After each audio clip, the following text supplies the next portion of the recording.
नमस्कार दोस्तों, स्वागत है आपका द जीएस फीवर में। तो चलिए हम लोग बिहार स्पेशल की श्रृंखला को आगे बढ़ाते हुए आज हम लोग पढ़ते हैं मुगल कालीन बिहार। दोस्तों, इससे पहले बिहार स्पेशल का 4-5 वीडियो अपलोड किया जा चुका है, कृपया आप उसे जाकर देखिए। सारे के सारे ऑब्जेक्टिव प्रश्न हैं।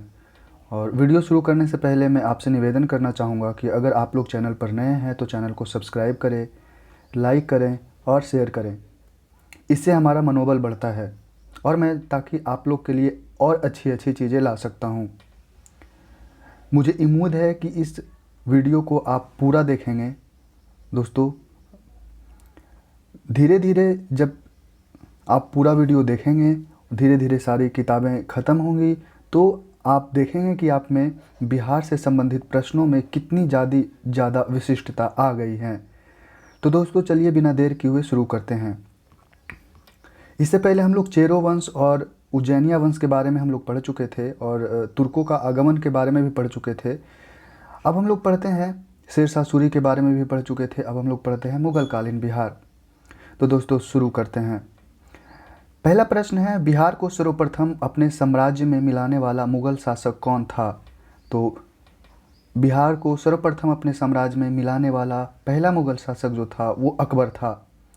और बिहार को मुगल साम्राज्य के प्रांत का दर्जा कब दिया गया? तो ये 1580 ईस्वी में दिया गया। दोस्तों, आपको कमेंट में ये बताना है कि अकबर का शासनकाल कितने से कितने ईस्वी तक का था। अगला प्रश्न है, किस मुगल शासक ने मनेर की बड़ी दरगाह का भ्रमण किया था? तो इसका उत्तर है बाबर। बाबर ने मनेर की बड़ी दरगाह का भ्रमण किया था। अगला प्रश्न है, किस मुगल शासक ने मनेर में बंगाल के सुल्तान से भेंट की थी? तो इसका उत्तर है हुमायूं। हुमायूं ने मनेर में बंगाल के सुल्तान से भेंट की थी। अगला प्रश्न है, पटना की विजय में किस मुगल शासक ने भाग लिया था? तो पटना की विजय में अकबर ने भाग लिया था। अगला प्रश्न है, किस मुगल राजकुमार ने अपने विद्रोह के क्रम में बिहार में शरण ली थी? तो इसका उत्तर है शाहजहां। शाहजहां ने जब मुगल राजकुमारों के बीच में विद्रोह हुआ था तो शाहजहां बिहार में शरण लिया था। अगला प्रश्न है, मुगल कालीन बिहार में कितनी सरकारें या प्रमंडल थी? तो इसका सही उत्तर है 7। मुगल कालीन बिहार में कुल 7 सरकारें या प्रमंडल थी। अगला प्रश्न है, अकबर कालीन बिहार के सूबेदारों में सबसे प्रसिद्ध कौन था? तो अकबर कालीन जो बिहार था उसमें सुप्रसिद्ध जो सूबेदार था उसमें राजा मान सिंह था। अगला प्रश्न है, बिहार किस मुगल सूबेदार ने रोहतास को अपनी राजधानी बनाया? तो राजा मान सिंह ने रोहतास को अपनी राजधानी बनाया था। अगला प्रश्न है, किस मुगल शासक के समय में बिहार में सर्वाधिक विद्रोह हुए? तो अकबर के समय में बिहार में सर्वाधिक विद्रोह हुए थे। अगला प्रश्न है, बिहार में मुगल कालीन इमारतों में सबसे पुरानी या पुराना कौन सा है? तो इसमें सबसे पुराना जो है वो है हाजीपुर की जामा मस्जिद। अगला प्रश्न है, राजकुमार अजीम द्वारा अजीमाबाद को बसाने पर कितना व्यय हुआ था? तो इसका सही उत्तर है 1 करोड़। हाँ दोस्तों, राजकुमार अजीम द्वारा अजीमाबाद को बसाने पर कुल 1 करोड़ का खर्च किया गया था। अगला प्रश्न है, बिहार में राजकुमार अजीम का कार्यकाल था? तो राजकुमार अजीम का कार्यकाल 1702 से 1712 ईस्वी यानी कुल 10 साल था। अगला प्रश्न है, औरंगजेब के शासनकाल में बिहार में सरकार या प्रमंडलों की संख्या कितनी थी? तो 8। और अकबर के समय में कितनी प्रमंडलें थी? तो अकबर के समय में मुगलकालीन जो बिहार थी उसमें कुल 7 प्रमंडलें थी, लेकिन औरंगजेब के समय में ये 8 प्रमंडल हो गई, यानी कि 1 प्रमंडल की वृद्धि। अगला प्रश्न है, किस मुगल शासक के शासनकाल में खोखरा देश यानी छोटा नागपुर की विजय संपन्न हुई? तो जहांगीर के शासनकाल में खोखरा देश यानी जिसको छोटा नागपुर हम लोग कहते हैं उसकी विजय प्राप्त हुई। अगला प्रश्न है, सिख गुरुओं में किनका बिहार से घनिष्ठ संबंध रहा है? तो सिख गुरुओं में बिहार से जो घनिष्ठ संबंध रहा है, एक तो गुरु नानक का रहा है, तीसरा जो रहा है गुरु तेग बहादुर, और एक हैं गुरु गोविंद सिंह, जिनका तो जन्म ही पटना में हुआ था। और दोस्तों, आपको कमेंट में ये बताना है कि गुरु गोविंद सिंह का जन्म पटना में कितने ईस्वी में हुआ था। अगला प्रश्न है, किस मुगल सम्राट के शासनकाल में बिहार पर दिल्ली का नियंत्रण वस्तुतः समाप्त हो गया? तो इसका उत्तर है फर्रुखसियर। किस मुगल सम्राट के शासनकाल में बिहार पर दिल्ली का नियंत्रण वस्तुतः समाप्त हो गया था? तो फर्रुखसिहर। दोस्त, मैं यहाँ एक बात और बताना चाहता हूँ कि फर्रुखसिहर ही वो एक सम्राट था जिसका राज्याभिषेक भी पटना में ही हुआ था, तो इस बात का भी विशेष ध्यान रखना है। अगला प्रश्न है, ईरानी यात्री मोहम्मद सादिक किस मुगल शासक के समय में बिहार आया था? तो जहांगीर के समय में। एक मोहम्मद जो सादिक था वो ईरानी यात्री था और जहांगीर के समय में वो बिहार आया था। तो यहाँ पे क्वेश्चन को इस तरीके से भी पूछा जा सकता है कि मोहम्मद सादिक एक विदेशी यात्री था, वो किस देश से संबंध रखता है? तो ईरान से। अगला प्रश्न है, ईरानी यात्री अब्दुल लतीफ़ किस मुगल शासक के शासनकाल में बिहार आया था? तो अकबर के समय में। ईरानी मोहम्मद सादिक जहांगीर के समय में और ईरानी यात्री अब्दुल लतीफ़ अकबर के समय में आया था। अगला प्रश्न है, राजा मान सिंह को बिहार प्रांत का प्रांतपति नियुक्त किया था किसने? तो अकबर ने। राजा मान सिंह ने रोहतास को अपनी राजधानी बनाया था और अकबर ने उसे बिहार प्रांत का प्रांतपति नियुक्त किया था। अगला प्रश्न है, मुगल शासक जहांगीर ने 1621 ईस्वी में किसे बिहार का प्रांतपति नियुक्त किया था? तो राजकुमार परवेज को। राजकुमार परवेज को 1621 ईस्वी में मुगल शासक जहांगीर ने बिहार का प्रांतपति नियुक्त किया था। राजकुमार अजीम को किसने बिहार का सूबेदार बनाया? तो औरंगजेब ने। औरंगजेब ने राजकुमार जो अजीम था उसको बिहार का सूबेदार बनाया था। अगला प्रश्न है, पटना को आजिमाबाद का नाम किसने दिया? तो राजकुमार अजीम ने। इससे जाहिर है कि वो अपने ही नाम पे पटना का नाम रखा था। तो दोस्तों, ये प्रश्न पूछा जा सकता है कि पटना को अजीमाबाद का नाम किसने दिया, और इसका उत्तर रखना बिल्कुल आसान है क्योंकि राजकुमार अजीम ने अजीमाबाद का नाम दिया, तो इसके नाम से मिलता जुलता है। अगला प्रश्न है, वह प्रथम मुगल सम्राट जिसका राज्याभिषेक बिहार में हुआ था? तो मैं बता चुका हूँ, इसका उत्तर है फर्रुखसिहर। फर्रुखसिहर एक ऐसा मुगल सम्राट था और प्रथम मुगल सम्राट था जिसका राज्याभिषेक बिहार में हुआ था। और किस मुगल शासक का राज्याभिषेक पटना में हुआ था? तो फर्रुखसिहर का ही।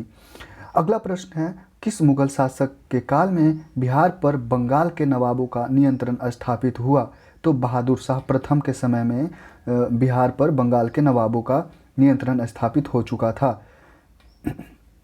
अगला प्रश्न है, मुगल प्रांत बनने के उपरांत बिहार का गवर्नर कौन बना? तो इसका उत्तर है मिर्जा अजीज कोकलतास। मिर्जा अजीज कोकलतास। अगला प्रश्न है, मुगलकालीन बिहार का गवर्नर रहा है? तो बिहार का जो गवर्नर रहा है मुगलकालीन बिहार का, सुजात खां भी रहा है, सईद खां भी रहा है और मुकर्रब खां भी रहा है। तो इसका उत्तर होगा उपयुक्त डी सभी। बिहार में किस मुगल शासक का राज्याभिषेक अंग्रेजों के संरक्षण में हुआ था? तो इसका उत्तर है शाह आलम द्वितीय। शाह आलम द्वितीय का राज्याभिषेक अंग्रेजों के संरक्षण में ही हुआ था और ये भी बिहार में हुआ था। दोस्तों, ऑप्शन में कन्फ्यूजन हो सकता है कभी कभी कि फर्रुखसिहर का भी जो राज्याभिषेक था वो पटना में ही हुआ था, लेकिन ऐसा नहीं है। यहाँ पे क्वेश्चन में पूछा जा रहा है कि ये राज्याभिषेक अंग्रेजों के संरक्षण में हुआ था, तो ये जो था वो शाह आलम द्वितीय था। अगला प्रश्न है, मुगल काल में बिहार का व्यापार किस महाद्वीप से होता था? तो मुगल काल में बिहार का व्यापार जो होता था वो एशिया महाद्वीप से भी होता था, अफ्रीका से भी होता था और यूरोप से भी होता था। तो इसमें उत्तर होगा उपयुक्त सभी। अगला प्रश्न है, बिहार में मुगल स्थापत्य कला का सर्वश्रेष्ठ उदाहरण है? इसका सही उत्तर है मनेर स्थित शाह दौलत का मकबरा। तो बिहार में मुगल स्थापत्य कला का सर्वश्रेष्ठ उदाहरण मनेर स्थित शाह दौलत का मकबरा है। अगला प्रश्न है, बिहार के मनेर में स्थित शाह दौलत का मकबरा किसने बनाया था? तो इब्राहिम खां काकर ने। इब्राहिम खां काकर जो थे वो इसे जहांगीर के शासनकाल में बिहार का प्रांतपति इब्राहिम खां काकर ने बनवाया था। यानी कि इब्राहिम खां काकर जो था जहांगीर के शासनकाल में बिहार का प्रांतपति था। अगला प्रश्न है, बिहार के मनेर में स्थित शाह दौलत का मकबरा के संदर्भ में क्या सही है? तो ये इसका निर्माण लाल पत्थर से हुआ था और इस पर अकबर के अधीन विकसित संश्लेषित शैली का प्रभाव है। तो इसमें जो उत्तर होगा वो ए और बी दोनों होगा। क्योंकि ये लाल पत्थर से भी निर्माण हुआ है इसका, और इसमें अकबर के अधीन निर्माण हुआ था, तो उससे विकसित जो संश्लेषित शैली है उसका भी प्रभाव इस पर दिखता है। और इसका निर्माण 1617 ईस्वी में हुआ था। यह बिहार में मुगल शैली का सर्वश्रेष्ठ उदाहरण है। तो ये प्रश्न शायद एग्जाम में पूछा जा सकता है, हमें याद रखना होगा। अगला प्रश्न है 1556-57 में मुगल शासक अकबर ने किसकी विद्वता के पुरस्कार में उसे मिथिला का राज दे दिया था? तो इसका सही उत्तर है महेश ठाकुर। दोस्त ये प्रश्न कभी कभी पूछा जा सकता है कि 1556-57 में मुगल शासक अकबर जो था वो किसकी विद्वता से प्रभावित होकर उसे पुरस्कार में मिथिला का राज दे दिया था? तो महेश ठाकुर। अगला प्रश्न है शाहजहां के काल में बिहार का सूबेदार था? तो शाहजहां के काल में बिहार का सूबेदार शाइस्ता खां था। शाह फॉर शाहजहां, शाह से शाइस्ता, ये थोड़ा सा मैचिंग करके याद रखेंगे तो आसानी होगा। शाहजहां के काल में बिहार का सूबेदार शाइस्ता खां था। अगला प्रश्न है अकबर ने बंगाल तथा बिहार को मुगल साम्राज्य में मिलाया। तो अकबर ने बिहार तथा बंगाल को मुगल साम्राज्य में मिलाया था ये 1576 ईस्वी में। 1576 ईस्वी में अकबर ने बंगाल और बिहार को अपने साम्राज्य के अधीन कर लिया था, और ये प्रश्न बीपीएससी 48 से 52वीं में पूछा जा चुका है, तो इस दृष्टि से भी ये महत्वपूर्ण हो जाता है। अगला और अंतिम प्रश्न है मुगल काल में किस वर्ष बिहार को बंगाल के सूबे के अंग मान लिया? तो 1733 ईस्वी में। 1733 ईस्वी में बिहार को बंगाल सूबे का अंग मान लिया गया था। दोस्तों इसी के साथ मुगल कालीन बिहार से संबंधित प्रश्न समाप्त हुए। अब अगला टॉपिक आधुनिक बिहार है, जिसे मैं अगले वीडियो में कवर करूंगा। दोस्त पूरा वीडियो देखने के लिए धन्यवाद। और आप अगले वीडियो ये आधुनिक बिहार, जिसमें कि हम लोग बिहार के बंगाल के नवाब और बिहार के बारे में पढ़ेंगे। तो दोस्त ये आप वीडियो देखते रहिए, और ये सीरीज़ जल्द ही मैं इस महीने तक मैं कोशिश करूँगा कि ये जो बिहार का इतिहास है मैं उसे ख़त्म कर सकूँ, ताकि मैं अगले महीने से मैं अगले टॉपिक की ओर बढ़ सकूँ। और मैं दूसरी बुक भी स्टार्ट करने की सोच रहा हूँ वीडियो के माध्यम से। और अब के बाद मैं ये भी प्रयास करूँगा कि इसका PDF का लिंक भी दे दिया जाए, ताकि आप लोग टॉपिक वाइज पढ़ सकें। तो धन्यवाद दोस्तों वीडियो देखने के लिए। मैं फिर से एक बार निवेदन करता हूं कि आप लोग अगर वीडियो पे नए होंगे तो कृपया वीडियो को सब्सक्राइब करें, लाइक करें और शेयर भी करें। और अगर कोई क्वेरीज हो तो कमेंट भी करें, इसके लिए आपका हमेशा स्वागत है। तो दोस्तों आज के लिए इतना ही। नमस्कार।